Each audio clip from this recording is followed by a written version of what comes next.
Hello, good afternoon. Together with my working group composed of Esther Santos, Maria Araujo, Isa Lorazan and Natalia Sanchez, we are going to explain the issue of education in Greece.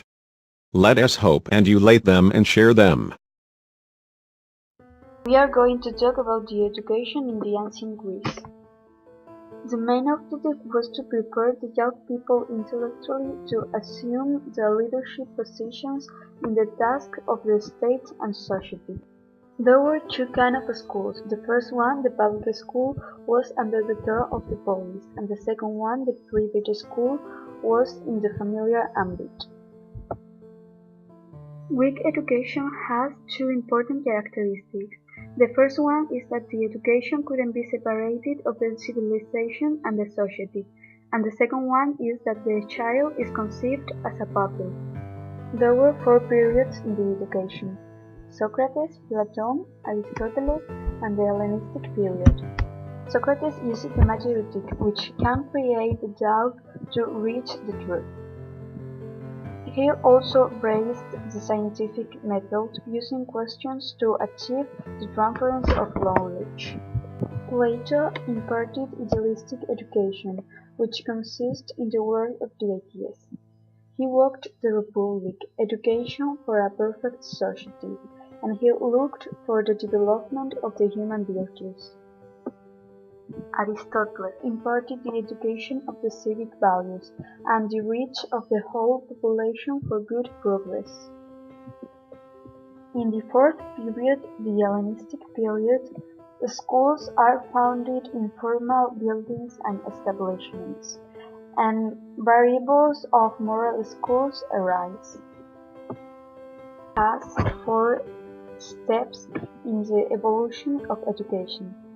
The first one is separation, the second one acculturation, the third one democratization, and the fourth one universalization.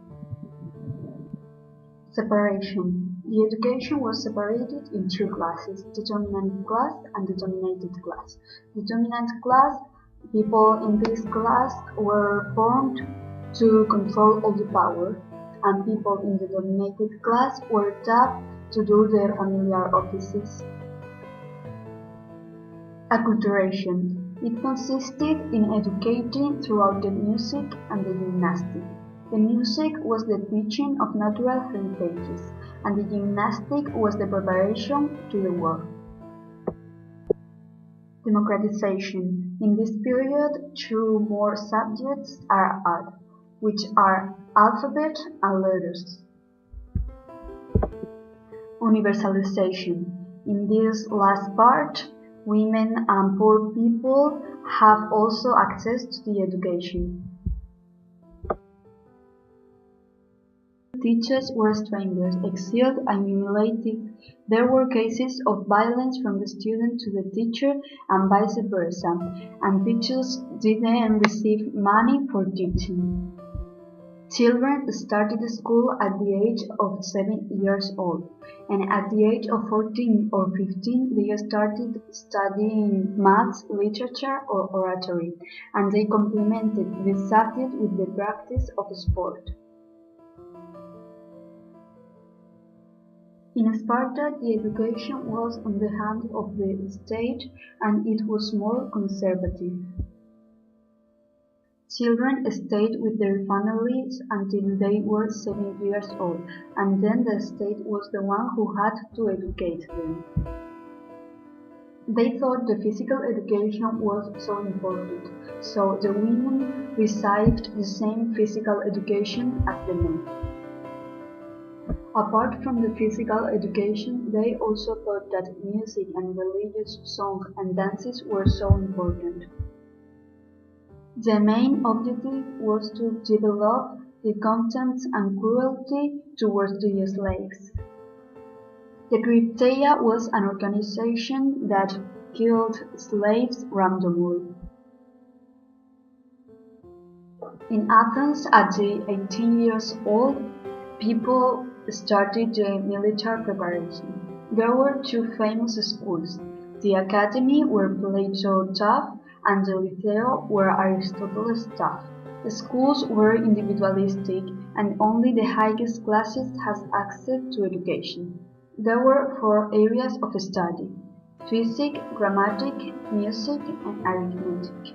Girls normally didn't go to school because it wasn't obligatory and was the dad the one who decided. Girls normally played guitar or oboe. The main philosophic principles were: the main objective of education was the happiness of the men. The educator must ensure that the citizen carries out activities that have greater excellence. Distinguish what is done by utility from what is done by knowledge. There were four disciplines: grammatic, gymnastic, music, and paint. We emphasize Democritus with the atomistic theory. He focused on the problems of education, the warned against the bad example, and he pronounced himself against the slave system. The evolution. The Greek education is the base of the actual education, and there are some characteristics that stay the same, which are: the influence of education on society, the evolution, its importance, who was it for, who taught it, and the importance of the areas of study.